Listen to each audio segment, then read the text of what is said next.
I learned that I was raised by a narcissist and I married a narcissist. What's up, y'all? It's Brian Keith, and I'm back with another video. And today we'll be talking about the Real Housewives of Beverly Hills. Y'all, it's been a couple weeks for me to basically do Housewives of Beverly Hills, but I wanted to do it because right now it got better. Last episode I feel like it was more of a filler. The girls were trying to get back in the ebb and flow of what's going on. But y'all, like, comment, subscribe. Let's get into the video. Yeah, let me check my shit real quick. Hotter than the fire coming out my flaming lips. You wanna play with me? You can't play in me. On the playground, bitch, you can't play with me. Got it, want it, securing the bag. Today's my mama's birthday. I bought her some matching bracelet. The Evil Eye. I got her these because I know one of her big things is wanting to go to Greece. So I'm trying to secretly plan a Greece trip.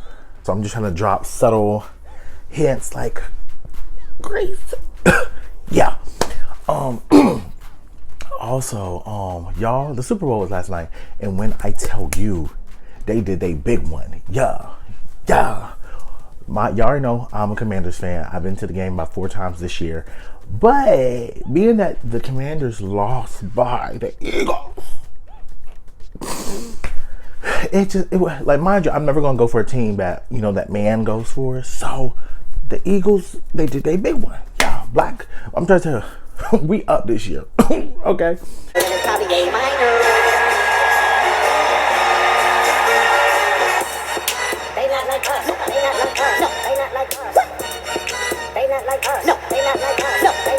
Are you my friend? Are we locked in? Then step this way. So I want to talk about Kyle from the beginning. How's it living at the house with the girls? I mean, it's quiet sometimes. Right. Kyle and Mauricio went to the gun range, and they're basically, you know, testing out guns. And Kyle is basically trying to get more comfortable with having a firearm because her house did get robbed, and, you know, all these things, and she lost all the jewelry and purses that was on that season, right? I think this is the moment where it sits in and sinks in for me that I actually really, real life, feel bad for Kyle, because you can tell that she loves Mauricio.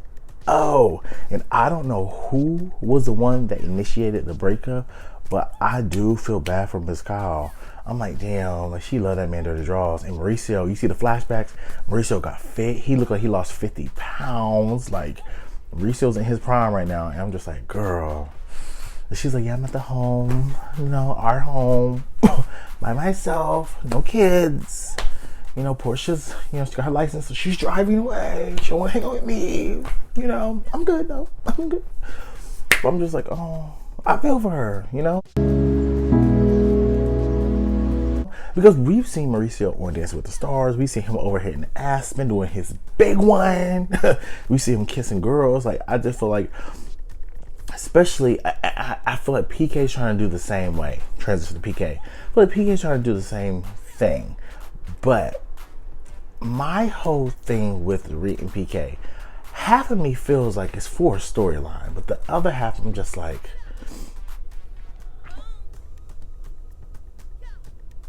I'm not in that space of feeling bad for her as of yet. And maybe that might be like, ooh, harsh, I don't know. But I just don't at this moment. Like she said that they went to counseling, and, you know, he was just like, this is what I want to divorce her about. And I mean, it sucks, but girl. So Bo's go out with her man, and, you know, first of all, that skin, she looks divine. Be here with you. It just seems like I haven't seen you in so long. You and I need to have some conversations. They go out and they basically talk about, you know, their relationship, and she's like, you know what, you know, I want to be with somebody, and, like, you know, I date to marry. I'm moving that energy, move with, you know, we're talking about having a baby, but there's no ring. Like, what's going on, you know? So I mean, I definitely feel like all the questions that they're asking, it makes sense, and it's good to actually see grown ass adults going through, you know, building a relationship with each other. He doesn't have kids, but he wants kids. She wants to have another kid, but there is a time limit because she's, you know, tap dancing in her 50s. Like, Do you feel like there's a timeline? Like, hey. What? Really? Yes, of course there's a timeline. Like, what are we doing, right? So Sutton, Sutton plans a trip to Savannah, Georgia. Sutton, she's over here planning a trip to just go see her mother, to go talk to her, and Garcelle sparks up this idea, like, maybe I can talk to her, maybe I can be your, shield, your defense. And mind you, a lot of people online just like, oh, Garcelle need to mind her motherfucking business, she needs to shut up and know her place, blah blah. But when she told Sutton that, Sutton didn't say no. I would love to have a conversation with her. What would you say to Reba? Pretty much that I've gotten to know you very well. And I feel like Sutton wants somebody to stick up for her. Like she's saying, like, when we talk about her ex-husband, my mom is just like, oh my God, he's so amazing. Oh my God, look what he's done. I feel like Sutton thinks that her mother prioritizes the money over her. Because she was like, okay, you're divorcing him. What are we going to do? What about me? What's going on with the house? About all this stuff. And I'm just like, it is kind of just like, damn, like. living alone, starting a business. I do want her to acknowledge it. It's important. Garcelle and Kyle are invited to Savannah with Sutton. And we see Sutton's house and it's gorgeous. Like, it's stunning. To think that house is basically untouched, just sitting there. I'm just like, damn, like, this is a beautiful house. Does she Airbnb it? Like, what does she do? Got a house manager and everything. Like, what the fuck? But no, her mother lives in the back. Well, not in the backyard, because her mom have a nice house too. But it's on the same property as her house. And her mom was like, well, I can, basically it's like, we can build a house. We could watch it while you're away. So we have a place to stay, blah, blah, blah. So, I totally understand that as well. But Sutton's relationship with her mom is a weird one. And I'm going to get to that. So like I said, with me and my dad's relationship, even when we were on good terms, it was still kind of awkward because I still have this protectiveness of myself towards him. And I feel like Sutton has that same kind of like, they are very harsh with their words. My dad, he's never gonna, he's gonna say what he wants to say. He's gonna get it out.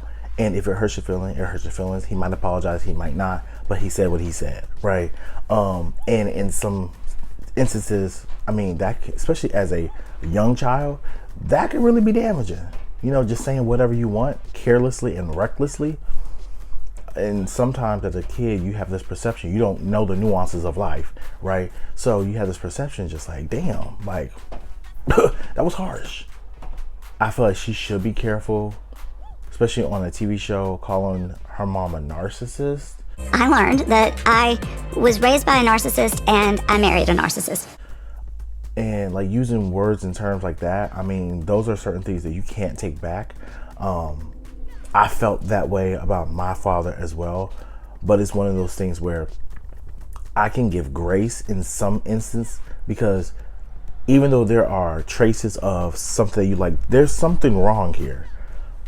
If you haven't been diagnosed, if you haven't sought help, I can't force you to do it. So they get to the house. Sutton's just like, this is the house, this is everything. Here's my mother. She comes in. She first of all, she opened that door. Sutton, where are you, Sutton? She got her boyfriend. Her friend. My grandma had a friend. I'm just like, Mom. I call her my grandma Mom. I'm like, Mom, that's your boyfriend? She like, that's my friend. Used to live back in North Carolina. I used to see my grandma at least like 6 times a week. Okay, I love my grandma. Okay, but he's over here more than me. And then my grandma's a caretaker of my aunt, Lily. And girl, my aunt Lily, she has, she's diagnosed with schizophrenia, but lovely woman. But to the point, my aunt would tell everything. So I would go to my aunt's room, just like, what's going on? She's like, he's been here, he's here, he do this, he do that. He been out. I'm like, give me the tea. But so she comes in, she sees Sutton, she just like, hi Sutton, hi, all this. Garcelle gives her a present and she opens it up. She said, well, what is it?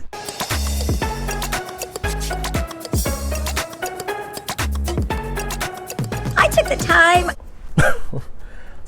Garcelle's like, it's a scarf.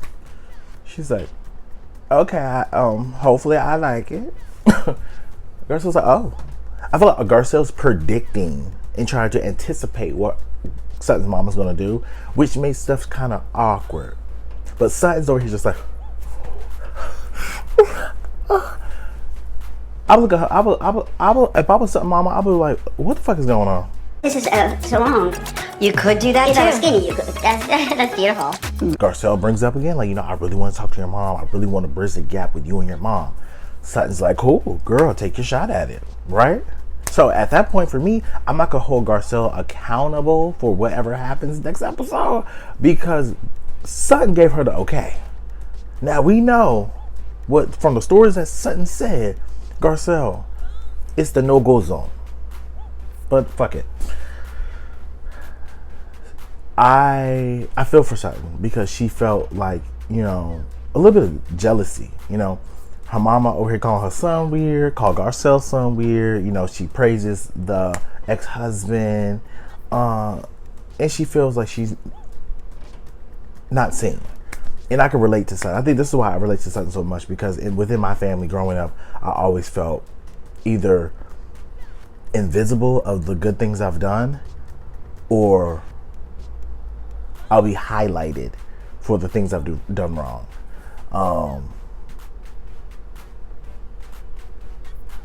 And I think moving away from my family, I was able to actually achieve things on my own to actually say, I am proud of myself. These are my achievements, right? But towards the end of the episode, the girls go to Kathy's house, and Kathy, is very grand, it's very big, it's Kathy. You know your sister really well. And I assume that she's probably open and friendly and welcoming, but I haven't found that. And the girls are basically, talking about Kyle. And Bose does not, at this point, Bose doesn't really see it for Kyle. But Bose, rightfully so, feel like Kyle was being misleading and lying about the text message. And they asked Kathy, but Kathy has already went through it with Kyle, so Kathy's not going to divulge that much information. The conversation spins on Dorit feeling like her husband wants to divorce her within before 10 years because 10 years they will basically get half in California. He still wants to be married to you? No, I don't. And Erica's getting like, You gotta be very serious. You gotta be smart. You gotta be very strategic. I know from experience. You have to play him like he is an adversary and not your husband. You have to forgive it. I know what's coming for you. I wouldn't be a good friend. You've begged for honesty and I'm gonna give it to you. You have to protect yourself. You have to go. Hold on a second. He is your adversary. He is now being meticulous about what he wants to do with you. You cannot fall for it. I know from experience. I started too late. I got caught up in a moment. You cannot let him win. You have to know how to survive. Price of poker has completely changed. This is not my partner. This is not my friend. Yes. This is my adversary now. You cannot. He is now not your husband. He is your adversary. and Dorit's just like eating the chips like, girl, this is a storyline. But that's just the end of the episode. We'll see what happens. Like I said, with Dorit's relationship with PK, it is one of those situations where you date a guy that's super fucking old and a girl that was young. It happens. He aged, I ain't gonna say age out, but maybe she age out and he just like, I need the young little new toy. Who knows? But y'all, let me know what you guys think. Like, comment, subscribe. See you guys in the next video. Peace. Brian Keith, LG, Black Butte. Bet you didn't know we the Holy Trinity. Now let a God stop a jolly, break your head here. Step into the room and get up in the bed. It tastes sweet, that's cause I'm good. It tastes sour cause I'm better than the hood. Cause I get you hyper when I'm running all around cause I excite you. Let me talk real quick. You can't even get with the shit. You wanna go toe to toe with my flow? This American all I really ask you for. Now I got to go. Got. Bye bye.